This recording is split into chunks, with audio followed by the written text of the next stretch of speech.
Bonjour Patrick Grandchamp. Bonjour.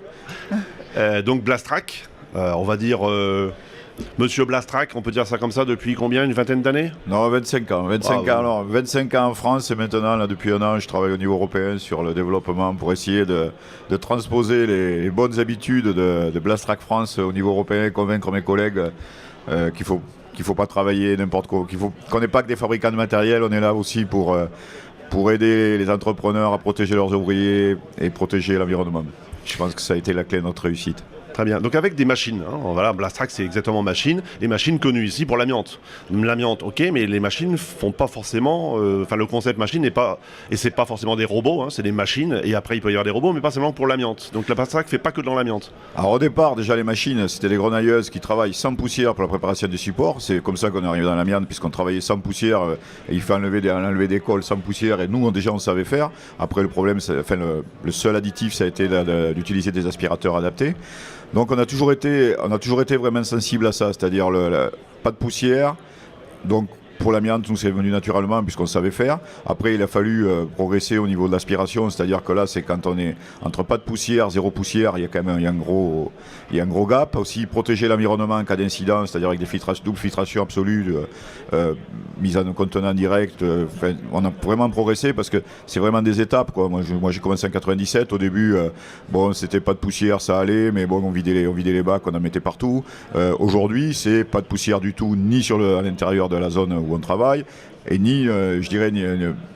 après, même pour la traçabilité des déchets, il faut que ça aille dans des contenants directs. Le concept, il est relativement simple, c'est aspiration à la source, contrôle de l'aspiration, et après mise en contenant pour qu'il n'y ait jamais de manipulation et qu'on ait une traçabilité. Et aujourd'hui, je dirais, c'était l'amiante.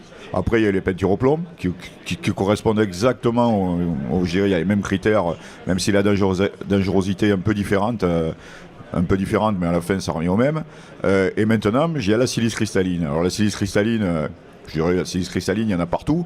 On met derrière, on appelle ça silice cristalline, mais quand on regarde, il y en a dans le béton, dans les briques, dans les tuiles, il y en a partout. Dans certains bois? Dans certains bois aussi. Non, mais il y en a partout. Donc on met silice cristalline en disant oui, on ne sait pas trop ce que c'est. Non, c'est de la poussière. C'est tout, c'est de la poussière fine, voilà. Et puis bon, c'est toujours. Moi, je suis pas médecin, mais c'est simple. En dessous, je crois 5 microns, c'est ça. Le corps ingère, ça va au fond, le corps l'expulse pas et ça crée une tumeur. Donc, et ça tue les gens. Faut pas l'oublier. La silice cristalline, comme l'amiante, ça tue. Et c'est pas anodin. Alors là, bizarrement, je dirais pour l'amiante, en Europe, on était un peu en avance, même si la France n'a pas été, n'est pas dans l'exemplarité absolue. Pour la silice cristalline, ce sont les Américains. Et je me suis penché sur le problème. Pourquoi les Américains étaient en avance sur nous? Et c'est très simple, c'est suite aux Twin Towers. Ah oui. Twin Towers, il y a eu le double de personnes tuées par les poussières dégagées par les Twins qu'à l'intérieur des Twins.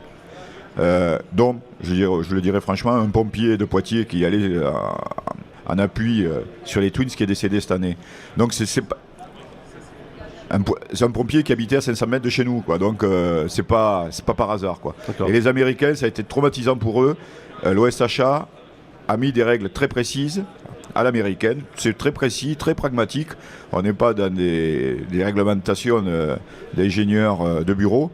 Très pragmatique pour chaque action qui est effectué sur un chantier, mettre les moyens qu'il faut mettre en place, intérieur et extérieur. C'est-à-dire, suivant si vous travaillez avec un marteau-piqueur, vous travaillez à l'intérieur et à l'extérieur, avec l'aspiration absolue, le volume d'aspiration qu'il faut, ou bien de l'eau. Mais c'est d'une simplicité, d'un pragmatisme, je dirais, américain. Mais ça correspond, ça sauve des gens. Alors depuis, bien sûr, les Européens ont commencé avec NEPSI à dire qu'il faut commencer à s'y mettre. Mais bon, NEPSI, ça va être des recommandations, ça va pas être entre 2020 et 2025. En France, l'INRS, l'OPBTP, là, ça y est, c'est parti. Je dirais que là, la France, on est en train de... Je pense qu'on est le pays qui est le plus en pointe aujourd'hui là-dessus.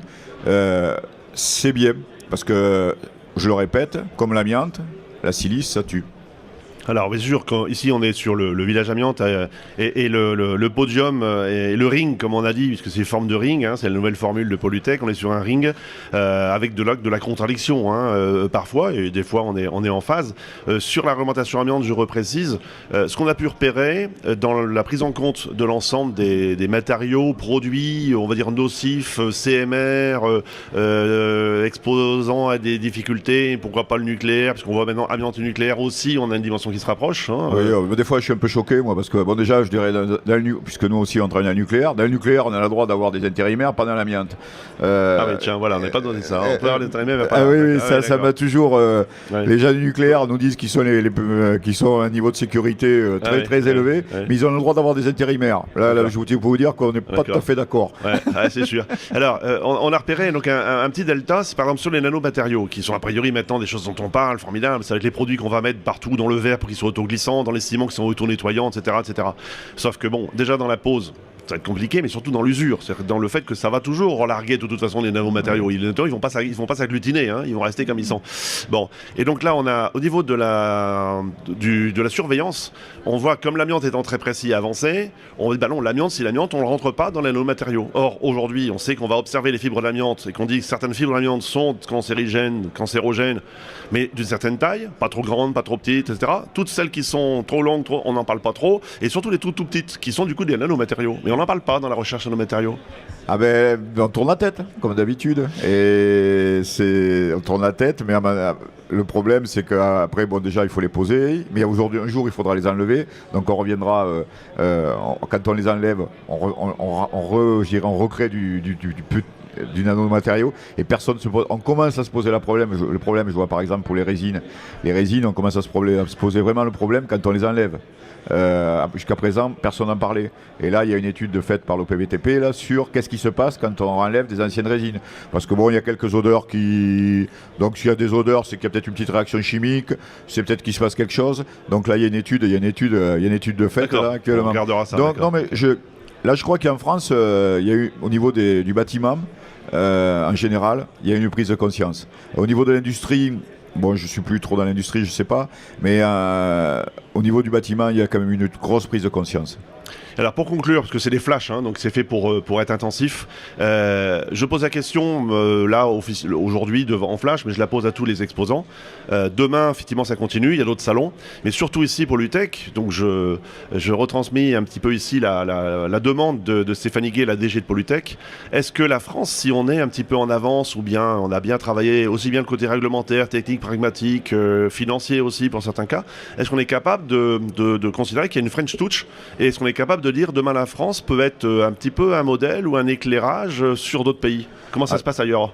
Alors pour moi, pour travailler au niveau européen, bon, comment ça se passe ailleurs? La France, oui, aujourd'hui la France, on n'a pas démarré les premiers, mais aujourd'hui il y a vraiment une prise de conscience collective. Et il n'y aura pas de retour en arrière. C'est parce que ça c'est risqué. Les États-Unis, on a entendu des choses où l'amiante. Oui, mais maintenant c'est fini. C'est fini. Bon. Même au Canada, Asbestos, ils ont fini le. Mais eux, ils sont différents de nous. Quand ils basculent, ils basculent. Et Asbestos, ça finit. Ça y est, les Canadiens ont arrêté. Mais en France, au niveau du bâtiment, il y a une prise de conscience, je dirais, collective, qui est collective, et on a gardé en France des organismes comme l'OPBTP, le CSTB, que dans pratiquement tous les autres pays d'Europe, ils ont arrêté de recevoir des financements, que ce soit en Allemagne et les pays du nord de l'Europe et en France. Bon, comme on est toujours un peu plus long et qu'on aime bien garder nos institutions, aujourd'hui on a cette énorme chance, même si je ne sais pas si ça va durer longtemps, où on a encore des organismes de contrôle, de validation qui existent, qui ont des moyens, qui ont un personnel et en recherche que les autres pays ont abandonné. Donc au niveau de ces réglementations, la France, oui, doit être, et je pense que ça va être le moteur. On le voit pour l'amiante aujourd'hui, on était les derniers, aujourd'hui on commence à... nos régulations vont s'élargir à l'Europe. Quand on a commencé, on n'aurait jamais pensé ça, puisqu'on était bien en retard par rapport aux autres. Voilà, on a fait un grand saut quand même. Hein, oui, non, mais on se connaît depuis assez longtemps. Au début, on était en retard, et aujourd'hui, les autres pays se basent sur nos réglementations. Et je pense et on a gardé des organismes, comme je vous dis, le CSTB, l'OPBTP, qui ont encore les moyens de travailler, qui sont à fond sur ces sujets, et les autres autres pays d'Europe ont abandonné ça pour des raisons diverses et variées, parce qu'ils trouvaient que ça coûtait trop cher ou autre chose. Non, la France a vraiment un rôle à jouer. On est un peu différent quand même en France, et on le saura et on le revendique. Mais le fond, c'est que les entrepreneurs, les fabricants de matériel, là je vois au SISMA, il y a une commission poussière qui a été créée par les fabricants de matériel. Il n'y a qu'en France que ça va exister. Bon, je le vois, on est des fabricants internationaux. Il n'y a qu'en France où on se met autour de la table, tous les fabricants, pour dire nos équipements, il faut qu'il n'y ait plus de poussière dégagée. Et je pense qu'on va être moteur. Oui, on n'a pas à rougir. Après, le problème, c'est on ne parle pas trop bien anglais, quoi.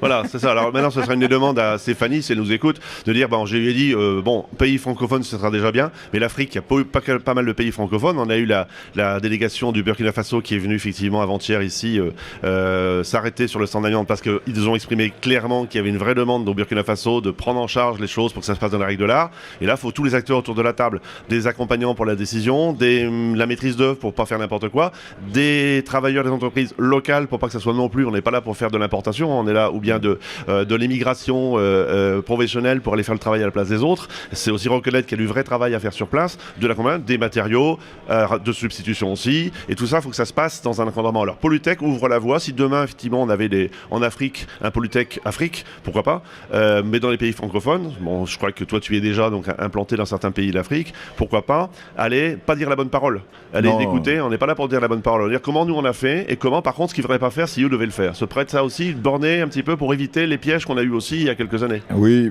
alors déjà je sais qu'il y a un Polytech Algérie et un Polytech Maroc qui tourne très bien. Donc c'est vrai que ça peut être intéressant d'aller, comme tu dis, porter la bonne parole. Bon, moi je sais que je travaille au niveau européen. Il y a 3 semaines, j'étais au congrès de la démolition en Espagne. J'ai parlé de l'amiante et de la réglementation qu'il y avait en France. Il y avait les autorités espagnoles. Ça les a interpellés et je suis certain qu'ils vont travailler là-dessus en se basant sur ce qui a été dit. Quand j'ai vu les articles dans la presse spécialisée espagnole, après, j'étais content de moi. Super. Et non, il faut pas. De toute façon, il n'y aura pas de retour en arrière. Donc il faut avancer. On n'a pas le droit de mettre en danger les travailleurs et les gens qui sont autour des chantiers. Et je crois que la France, pour ça, ça y est, il n'y a pas de problème. C'est passé dans les mœurs. Alors que beaucoup d'autres pays, je peux vous dire qu'encore, c'est ce qu'on faisait il y avait 20-30 ans, nous. Merci pour cet entretien. Mais merci de m'avoir invité. Puis j'espère qu'encore dans 20 ans, on sera encore là pour approcher. J'espère. Ouais. Bon, allez, merci. Bonne journée. Bonne journée. Et à bientôt.